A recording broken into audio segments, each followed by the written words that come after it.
Hey,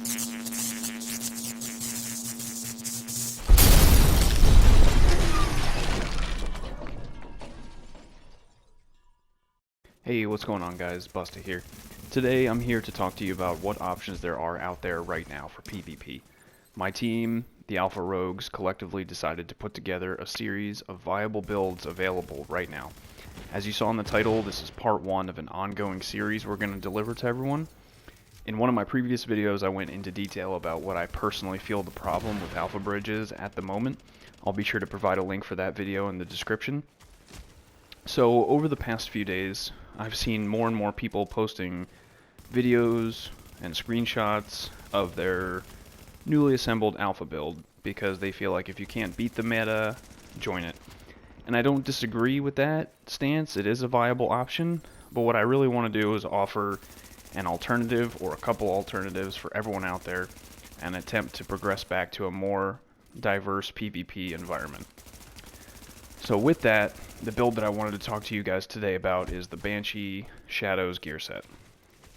Now, my experience with this build, I started using it in 1.4 when it was re-released as the first PvP specific gear set, and I had quite a bit of fun with it. The one thing about Banshee though is for it to function best, it will require some simple math as well as some experimentation with your build. So as you'll see later in the video, I try and go as in-depth as possible with how I get certain numbers. But before we get to that part of the video, let's go ahead and look at what the Banshee actually does. So the 2-piece bonus is plus 20% looted DZ funds. This applies to funds you acquire from killing NPCs, players, accolades you do, etc. This bonus is hit or miss for some people. Personally, I don't care for it too much, so I'm going to move on to the next one. Now the 3-piece bonus is where the Banshee gets interesting. The 3-piece bonus gives you plus 10% damage to targets out of cover. That 10% is not visually displayed on your DPS meter, or even in your character sheet for your base weapon damage. So because of that, I've seen many people deter away from this gear set simply because they don't see the big outrageous numbers on the DPS meter that you would find in an Alpha or a Predator build. Now finally we have the multi-scenario 4-piece bonus. The first one being while you're rogue, ammo is completely refilled every 30 seconds and damage from non-rogue players is reduced by 10%. The second one being while not rogue, damage to rogue players is increased by 10% and no dark zone or currency or XP is lost on death.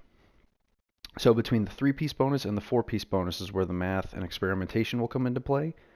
But before we go into all that, let me show you what we're working with here so you guys can get a rough idea of how you could put this build together yourself if you're so interested in. So take a look. So starting off, I'm using a rapid chest piece which decreases cooldown for healing skills by 15%. The reason I'm using a rapid chest with this build instead of the Barrett's chest piece is because I wanted this build to focus around pieces that everybody can find and not around a legendary piece that some people still haven't received or you haven't gotten a good one. So this is something that everybody can just go out and get or just go downstairs and craft it. So I have 1242 armor on this with 6300 health and 25% increased kill XP. I'm using a Banshee Shadow Mask with 5151 health and 8.5% enemy armor damage.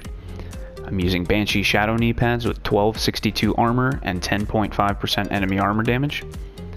I have a Banshee Shadow Backpack that has 949 armor as well as 56% ammo capacity. Small disclaimer real quick. For anyone who doesn't already know, you're going to want ammo capacity on either your backpack or your chest. Preferably and ideally both, but at a bare minimum one or the other. So moving on, I have a pair of Savage Gloves that have 1299 assault rifle damage and 16% critical hit damage, as well as 5% critical hit chance. And finally, I'm using a Banshee Shadow holster that has rolled 663 armor on it.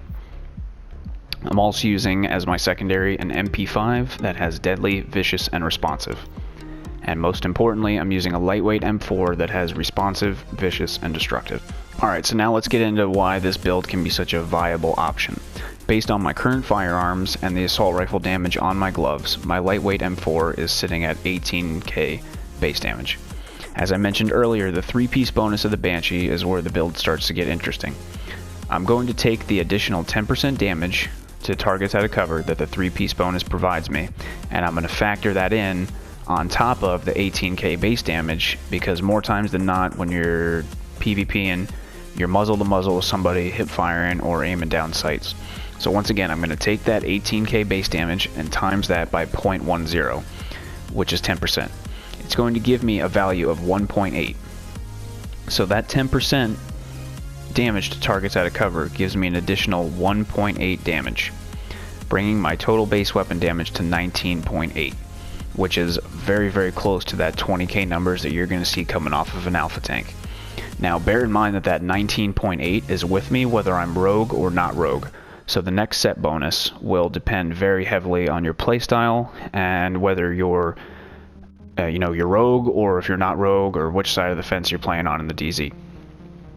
So while rogue, damage taken from non-rogue players is reduced by 10%. This stat will specifically apply to the opposing player's base weapon damage on whatever gun they're using. But for all intents and purposes, we're going to apply that to ourselves to see just how much it's actually benefiting us. So we're going to take the 508,000 toughness and multiply it by 0.10, which is again 10%, which would give me an additional 50,859 toughness. You add that to what you already have, and it gives you approximately 559,000 toughness. Almost 560k toughness. Now bear in mind, we're not using uncomplicated to boost our base weapon damage, and we're not also completely spec'd into stamina to achieve that. This is just based solely on the gear set bonuses that are provided to us from the 3-piece as well as the 4-piece while we're rogue. So the short answer would be, if you're rogue, you will have much more survivability. If you're not rogue, you'll put off much more damage.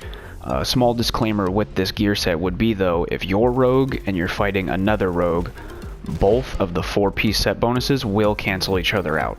You're not going to receive the additional 10% damage to rogue players, and you won't receive the additional 10% damage reduction from non-rogue players, because both of you being rogue just cancels each other out. So you are going to want to put some toughness into the build as well as get your firearms up, to a point where you feel comfortable enough that you can survive without those two bonuses if you find yourself in that unique scenario. So in summary, I truly feel that this build can compete with almost every build in this game right now. It provides damage, toughness, and just all-around functionality that can cater to your playstyle, and I can't stress enough playstyle. Just because you see something working for someone else doesn't mean that it's going to work for you, and that applies to everything I just talked about right now. Most importantly though, don't be afraid to try something new and experiment and just see if you can create something that nobody else has done before. If you found this long, drawn-out video helpful though, please be sure to give it a like. If you guys have any questions or feedback, leave it in the comments, and as always, subscribe for more content in the future. I appreciate you guys stopping by. I'll catch y'all on the next one.